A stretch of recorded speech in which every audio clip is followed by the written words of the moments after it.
జగన్ పరిపాలనలో ఉంది 5 ఏళ్ళ పరిపాలన.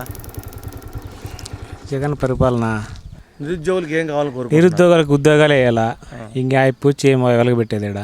అంటే ఇప్పుడు మీకు ఏం కావాలని కోరుకుంటున్నారు నెక్స్ట్ గవర్నమెంట్ వస్తే?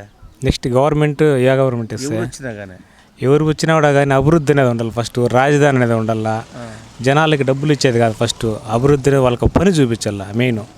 ఆ పని మరి జగన్ బట్టన్లోకి డబ్బులు వేస్తా అంటున్నారుగా. ఆ బట్టను ఎవరు డబ్బులు వేస్తున్నాడు? మన డబ్బులే కదా, మన డబ్బులు వేసి మనకే ఇస్తున్నాడు. రూపాయి ఇచ్చి 10 రూపాయలు లాగేస్తున్నాడు. చాలామంది అంటున్నారు ఈ సంక్షేమ పథకాల వల్ల ఈ అభివృద్ధి ఆగిపోతుంది అంటున్నారు, నిజమేనా? ఖచ్చితంగా. ఎలా, ఏ విధంగా? ఇప్పుడు అభివృద్ధి అనేది సంక్షేమ పథకాలు ఇస్తానంటే నువ్వు లక్షల కోట్లు అప్పు తీసుకొచ్చి మన ఎత్తున కదా పెడతానేది, మన ఎత్తున తీసుకొచ్చి పెట్టి మనకే ఇప్పుడు మోసం చేస్తున్నావు. లక్షల కోట్లు అప్పు చేసి పెట్టి మన రాష్ట్రానికి. మరి ఇవన్నీ ప్రజల మీద పడతాయి అంటారు?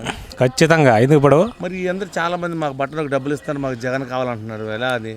మీకు జగన్ కావాలంటే అనేక అన్ఎడ్యుకేటెడ్స్ ఉంటారు కదా, చదువుకోకుండా ఉండేవాళ్ళు, వాళ్ళకి డబ్బులకి ఆశపడుతున్నారు వాళ్ళు మెయిన్. అంటే ఇప్పుడు యువతకి నిరుద్యోగం పోవాలంటే ఏం చేయాలి ఫస్ట్ అర్జెంటుగా? ఉద్యోగాలు రావాలా, ఉద్యోగ కల్పన అనేది ఉండాలా, కంపెనీలు రావాలా.